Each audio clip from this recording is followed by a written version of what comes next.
Lord Pich, the main political topic in North Macedonia is the constitutional changes, something that needs to be done to move forward in the accession towards European Union, but for which there is no clear majority, no majority in the parliament.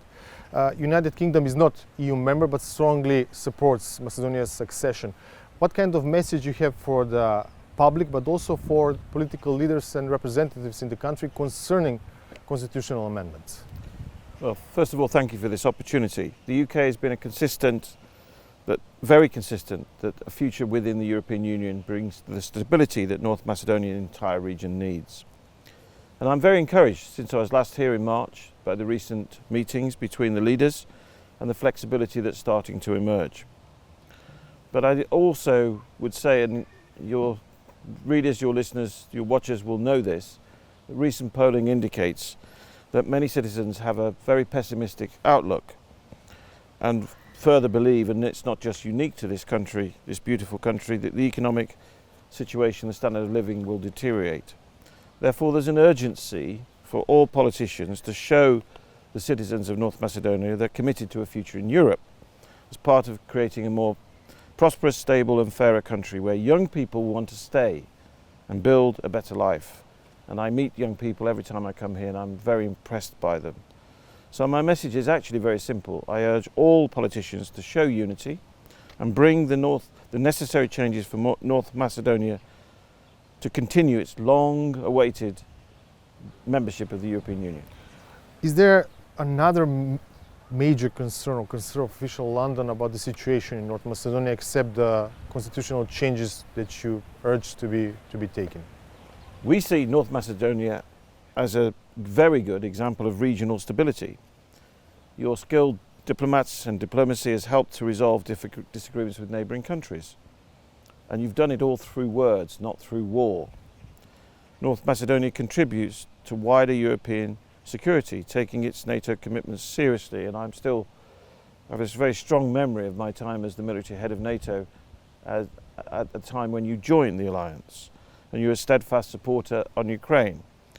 Foreign Minister Osmani is a very capable chairman of the Organisation for Security and Cooperation in Europe, precisely at a time when Russia is trying to undermine that organisation's consensus-based approach. But the message I hear from loud and clear from all walks of life in the country and the wider region is young people are leaving. I've said it already. It's out of lack of opportunities, feeling they're marginalised and can't succeed if they don't have the right political connections. Robust institutions, therefore, are needed. A strong civil society, healthy media landscape, and an effective judicial system must be prioritised as key elements for any prosperous and safe democracy. And we're very clear that external factors threaten this now. And I am being clear, this is about Russian influence. Disinformation, unrest. Then that means that reforms are necessary to make tough changes and stay on the EU path. The UK wants North Macedonia to nurture and promote the diverse multi-ethnic society that you become.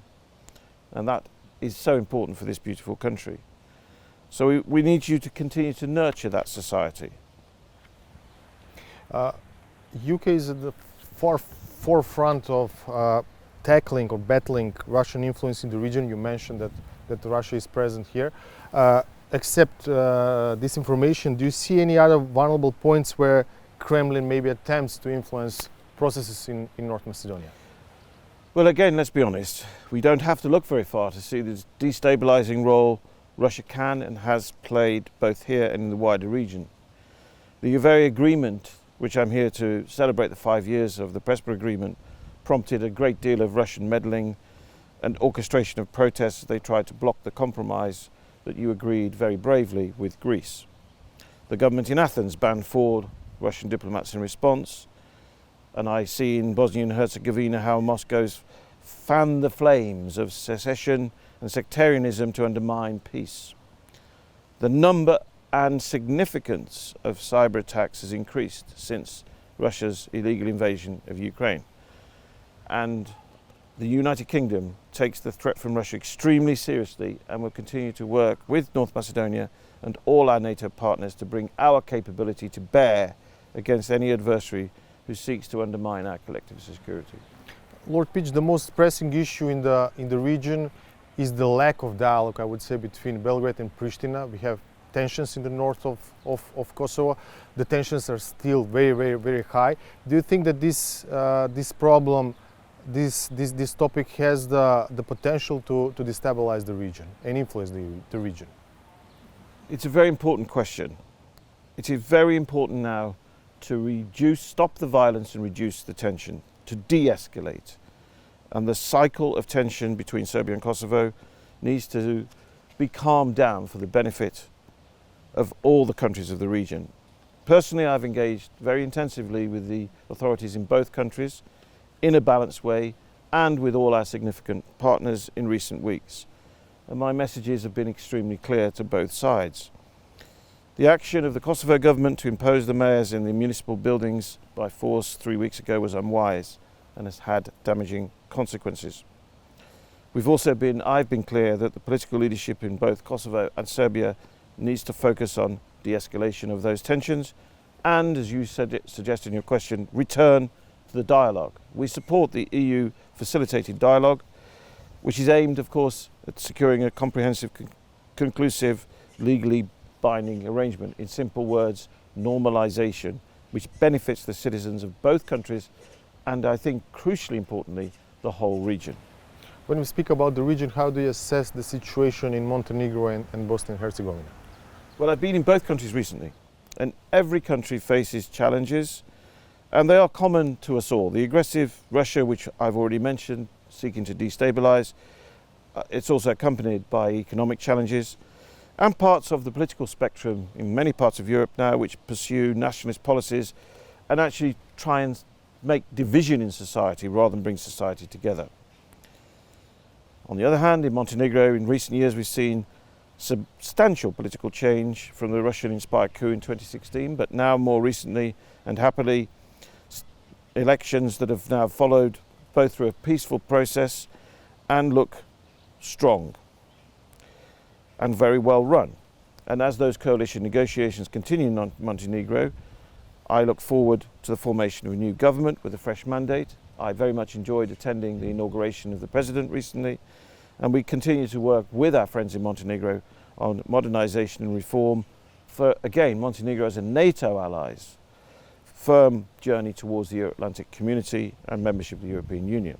I'd just like to mention something else about the region in terms of Bosnia and Herzegovina. I was there recently, and I must make clear that we see the secessionist words and behaviour of Republika Srpska as a threat to stability.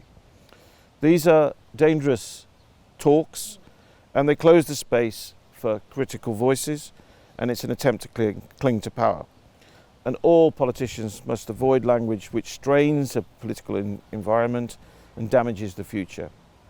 There's an opportunity here for Bosnia and Herzegovina, and that new government needs to take that opportunity, turn it into advantage and deliver a better future for its people. That means reform, and it means starting the path to EU integration, and for that we need consensus. And I'm very clear as a frequent visitor to Bosnia and Herzegovina, your neighbour, one of your neighbours, that it's a very beautiful country, and that has to act as a responsible country for the future to make that better future reality. Back to the relations between UK and North Macedonia. United Kingdom is the second largest trade partner of North Macedonia. Has the partnership, trade and cooperation agreement between the two countries really replaced the stabilization association agreement?